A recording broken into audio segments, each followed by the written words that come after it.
Assalamualaikum dan salam sejahtera. Kami daripada kumpulan 4 akan membentangkan hasil tugasan mengenai penternakan ikan keli.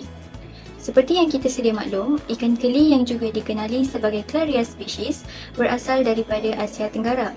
Kebiasaannya, ia berada di habitat air tawar tetapi kini boleh diternak di dalam kolam.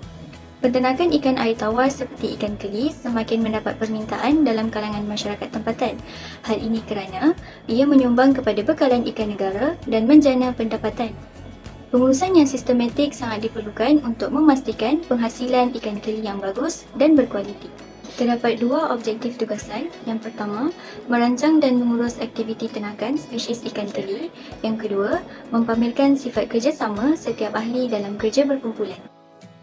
Seterusnya ialah kaedah pelaksanaan. Kaedah pelaksanaan terbahagi kepada 3 fasa iaitu sebelum, semasa dan selepas.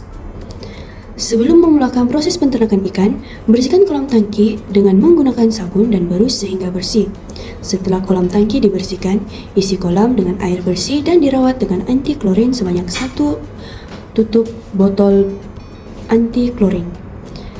Seterusnya ialah pemilihan ikan yang sihat dan bebas dari penyakit. Gunakan jaring yang bersih untuk menangkap ikan. Timbang berat 5 ekor sampel ikan untuk menentukan jumlah pemberian makanan. Setelah menimbang 5 ekor sampel ikan, masukkan ke semua 50 ekor ikan ke dalam tangki yang telah dirawat dengan anti klorin dan berikan ikan makan sebanyak 11 gram dan pantau ikan selama beberapa minit sebelum meninggalkan kawasan ladang. Semasa proses penjagaan ikan sedang dilakukan, berikan ikan makan sebanyak 2 kali sehari pada waktu pagi dan petang pada waktu yang sama dan di tempat yang sama. Timbang berat 5 sampel ikan setiap minggu untuk menentukan kadar pemberian makanan sekaligus melihat prestasi penukaran makanan terhadap ikan. Selain itu, pantau ikan selama 20 minit untuk memastikan ikan berada dalam keadaan yang baik dan sihat. Jika terdapat sisa makanan yang tidak dihabiskan oleh ikan, buang sisa tersebut untuk menjaga kualiti air dan tukar air sekurang-kurangnya 2 minggu sekali. Selain itu ialah periksa pH air setiap hari. Pastikan pH air tidak melebihi daripada 6.8 dan periksa amonia jika perlu. Biasanya jika air keruh atau berwarna coklat, periksa amonia dan pastikan tidak melebihi daripada 0.25 ppm. Gunakan fresh water master kit untuk periksa keadaan air seperti pH, high range pH, amonia, nitrat, dan air jika perlu. Seterusnya ialah pantau keadaan ikan setiap masa. Catat setiap kematian, kadar pemberian makanan dan penukaran air untuk tujuan rekod. Sekiranya terdapat ikan yang mati atau sakit, asingkan dari ikan yang lain. Sekiranya terdapat kematian yang banyak pada satu masa, tanya Dr. Zalina dan Encik Pian selaku penyelia ladang.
Elakkan memberi ikan makan sekurang-kurangnya 24 jam sebelum proses penuaian.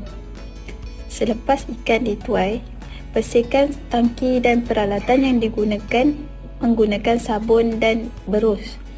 Basuh dengan air yang bersih.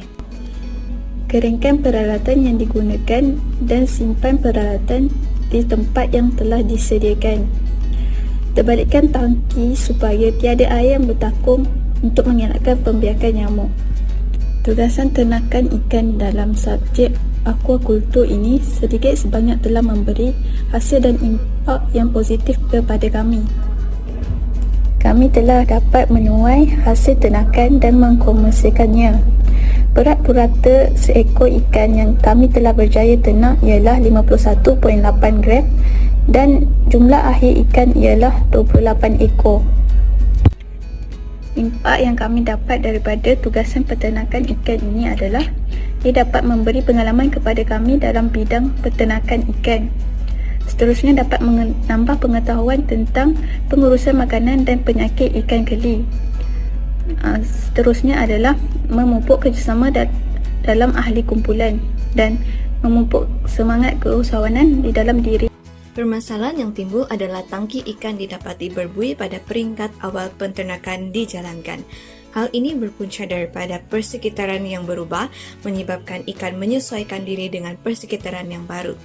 Selain itu, mungkin juga disebabkan kadar aeration yang terlalu tinggi.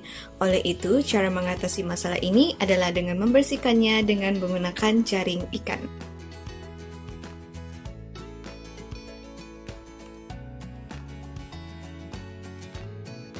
Seterusnya, terdapat ikan yang berpenyakit.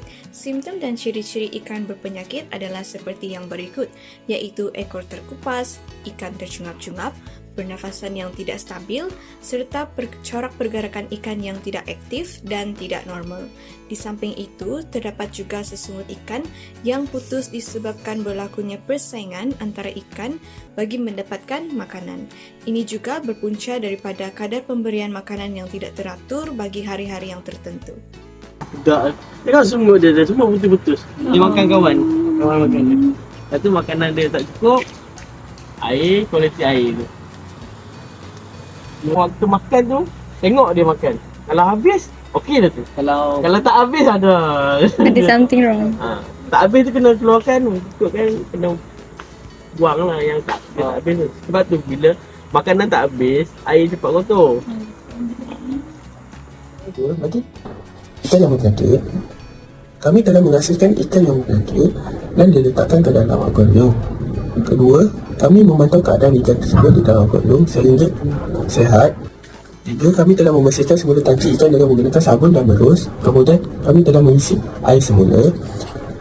Keempat, meletakkan garam akuarium bagi merawat keadaan ikan.